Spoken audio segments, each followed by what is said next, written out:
Hi, Ms. Taylor. Today I'll be talking about my curriculum project and the student outcomes that I've learned in your class.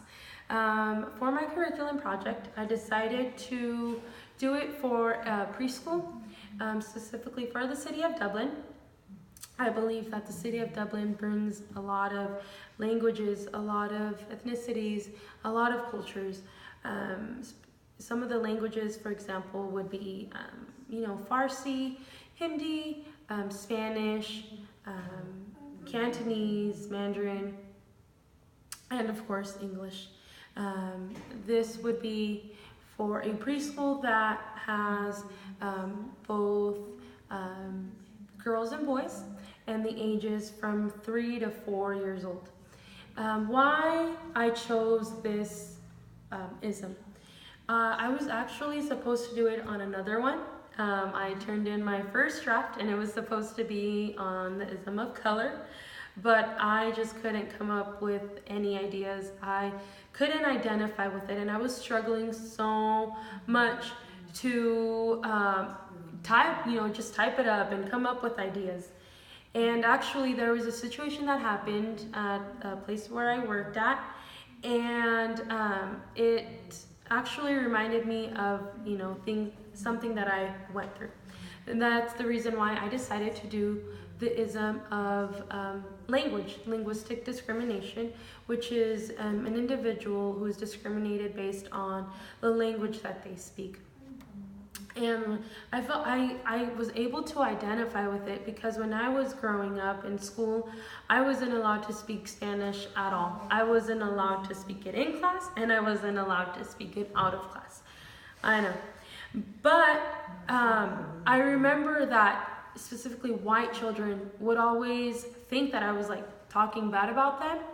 And that's why some of the stereotypes that I believe we still encounter are, one of them is, why are you, children might say, why are you speaking that language? Or you should be speaking white, even though white is not a language, it's English. How I would try to get rid of this is explaining to children that many people from different countries speak different languages. Just like here we speak English, over there they speak, for example, Spanish. If you were to go to that country, well, you would have to learn that language in order to communicate. That doesn't mean that my language is less. That just means that I happen to speak another language. It's called being bilingual. And that, yes, I have to learn how to speak English, but that my language still matters. They're equally important.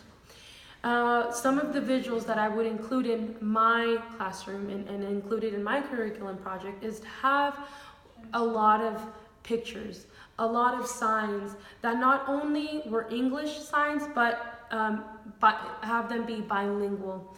A lot of music, a lot of activities, books in the library area that would not only be in English, which I see in a lot of classrooms. I would want them to be in different languages. One of the curriculum projects that I was actually really excited about implementing in a preschool is studying and learning sign language. One of the books that I chose is actually this one, Sign Language for Kids. And yes, it's beneficial for students, but I believe that it's a great resource for teachers to learn, and it shows how to sign emotions. It shows how to sign, the necessities, which is going to the bathroom or food. So this is a great book that I would implement. Also, this one that I would do during circle time with children. It's a alphabet book that shows the letter, but it also shows how to sign it. So I would sing the ABCs with the children, but also sign each letter of the alphabet. The type of relationships that I'm looking for with parents is long-lasting ones. I would want the children to see their parents in my classroom. I would want them to feel identified with them. I would want parents and teachers that could communicate with the students that if I don't speak that language, there's another teacher that does speak their language, because I want children to know that their language is important. And as I was typing this project up, I realized that you're not only getting the child, you're getting their whole family, their whole culture, their language. And I want parents to feel comfortable. I want the children to feel comfortable. So what I would do for parents to feel comfortable is I would mail out the newsletter in their language. And how I would achieve this was to actually have sign-up sheets or have parents volunteer that speak that same language as other parents. I would have asked them if they speak another language, and if they do, I would want them to put it, and also have like a little checklist where they would check, yes, I would like to be a translator, or no, I wouldn't like to be a translator. I believe that if I am able to take into account the child's language, I would not only have an impact on the child, but in their family as well, to make them feel welcomed. How I would know that this curriculum project would be successful in my classroom is when children go to their families or to their homes and are speaking about it, they're talking about it, and you have families come in and tell you, hey, this is, my child's been teaching me this, or, they can't stop talking about what they're learning, and I also believe that how I would know that this curriculum was successful is when children start standing up for each other, which is goal number 4 in anti-bias education. That if they were to see unfair treatment with another child that is experimenting language discrimination, that the children in my preschool will stand up and not make fun, but make other children understand that everyone's language is equally important. That yes, we speak different languages, and English, it is the language that should be spoken in this country, but that everyone's language is equally important. And this is my curriculum project. As far as the things that I've learned in your class, there are a lot. But the outcomes that have actually impacted me the most from your class and I got was number 1, which is evaluate the relationship between one's own experiences and the development of personal bias. There were a lot of stereotypes and biases that I had. I know it's sad to admit it, but I'm being honest, I did. And I feel myself actually being more open towards other ethnicities, whereas before I wasn't. I wouldn't talk to certain people. I wouldn't even try to get close to them. And it's because I had been hurt by them. But I feel myself I feel myself opening up more to other people, to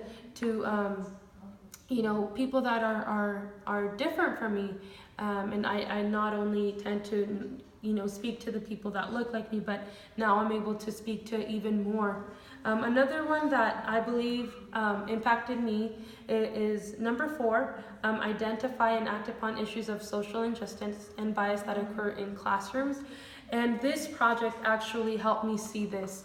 I was able to see this, like I said, in not only in the place where I work at, but also in the preschool that I work at. I work at an after school and preschool. And I was able to actually stand up where before I wouldn't have at all.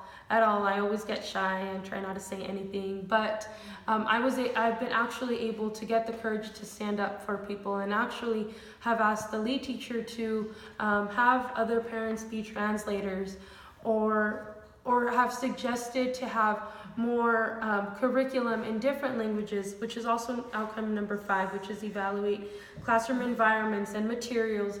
And I've actually asked the lead teacher and have asked many, and have told my coworkers as well, that we need more resources for people that don't speak the language.